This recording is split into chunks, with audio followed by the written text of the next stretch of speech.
across the country. But that's the concept, is to be, taking care, and I should say taking responsibility to do the best job you can to take care of yourself. Why is that so sickening to hear? Oh, well, take responsibility, take care of yourself. There was a time when we didn't have to work all that hard to feed ourselves, and that what we had left over or extra work, we could actually use discretionary income from that extra work to either, most of the time, do good things. And maybe they were for our family, but it also allowed us the ability to take time off and maybe physically help our neighbor. Like we've talked about before, if you have a good neighbor and they're like maybe a farmer and they break a leg and it's harvest time, good neighbors go get that harvest and bring it in for the farmer who broke their leg, because that's being a good neighbor. Right? That's what I'm trying to get us to understand, and I know that we are, but let's talk about community a little bit here, and then we're going to talk about the fact we're going to talk about the Anglo-Saxon mission, and then we're going to talk about the dark star theory. And we got a lot to cover. And here's what I have in mind, though, about community. There was a time when we didn't have electricity in the rural areas of America. In fact, electricity got into the rural areas in the 1950s. During that time, we were pretty much just at the tail end of what we might call the Victory Garden time frame, of where we grew a lot of our own food for our family. Now, how many people that you know of that actually do garden never have enough for themselves? Isn't it the other way around? Isn't it always that seem like your neighbor that does do gardening has tons and tons of tomatoes, and eventually, if you're a neighbor to them, they're trying to give you, their extra cucumbers, their extra stuff, and they just have extra watermelon and tomatoes, and all you have to do is they'll call you up and you just go get them. Well, that's where we need to get to. But in the meantime, we have acquiesced. And what I mean by acquiesced, we have not learned how to take care of ourselves, because we have ignorantly allowed ourselves to be taken over by the system. Yeah, that's what I mean. We have been taken over by the system. We have let the system unknowingly become daddy. There are many things that we have acquiesced to, and what I mean by that is it's simple ignorance that has allowed us to become enslaved to the beast system.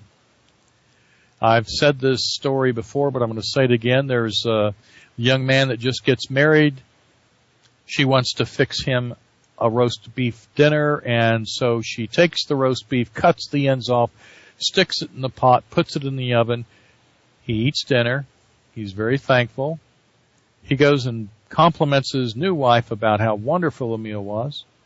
But he said, but he had a question. How come you cut the ends off? Well, she said, that's how you're supposed to. He didn't believe that. So he calls up his mother-in-law. He says, I had this wonderful meal your daughter fixed me. But she said that you taught her how to cook and that it was to cut the ends off. He said, the ends are the best part. She said to him, oh, honey, I didn't teach her to do that. My pot just wasn't big enough, and so I had to cut the ends of the roast off. See, we assume that certain things are to be that way as opposed to asking if we should. And so today, I want to kind of give you a project. But before that, what are some of the things that we have acquiesced to? For example, in America, we have something called the Constitution. that gives us certain rights. Now, rights are not the same as a privilege. But some reason or other, you get into the beast system to get the answer of what your rights are, and you'll end up being told, for example, that it's a privilege to travel the common thoroughfares or the public thoroughfares by the common means of the day. Well, the common means of the day is a car. The public thoroughfares are the streets, unless it's a private gated community. Well, why then, if it's a right, do you have to ask permission by getting a tag for your car to be on that street? And why do you have to get a license, which is permission to do something that otherwise is illegal? Who tells you this? And why do we not ask questions? A marriage license is like a driver's license. Again, it's permission to do something that is otherwise illegal. Who said getting married is illegal? Why do you get one? Well, because I was told to. You know why? Because preachers are licensed too, and it's against the laws and rules that they succumb to, that they've acquiesced to, for them to perform a marriage ritual without the license in there. Where did we get into this mentality?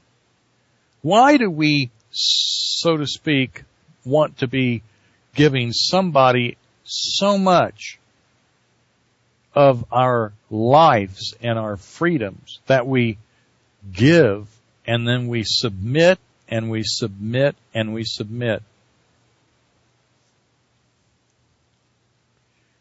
You know, we're talking about community.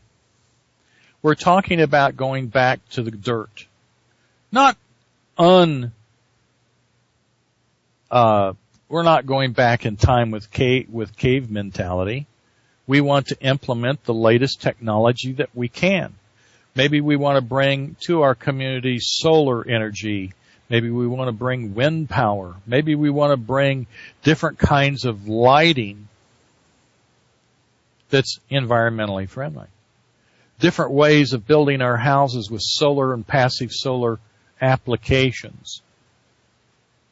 There was a house built in Oklahoma that's 1,200 square feet that has about $250 a year utility bill.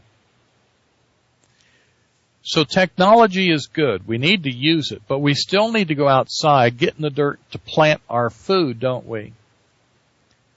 Now the beast, now the system is trying to tell you, gosh, if you're going to sell your food, you have to get a permit. See, you don't have a right to go down to a corporation that's not yours and demand a job. That's not what you're guaranteed in the Constitution in America, is it? What we're guaranteed, and what we all on this planet have a right to, is the right to work our own land, to provide sustenance for ourselves, and with the extra left over, some that we might be able to maybe put out on the markets in the village or neighborhood that we are, or in today's time, the farmer's market, and sell it. Because the beast doesn't want vegetables and turnips for taxes on that land. It wants fake money. So you've got to convert some of that stuff at the farmer's market into that worthless paper. So you can go pay taxes on your real organic land. See, even the beast had this person called Pope Leo XIII that wrote about the condition of labor. In fact, it was one of the great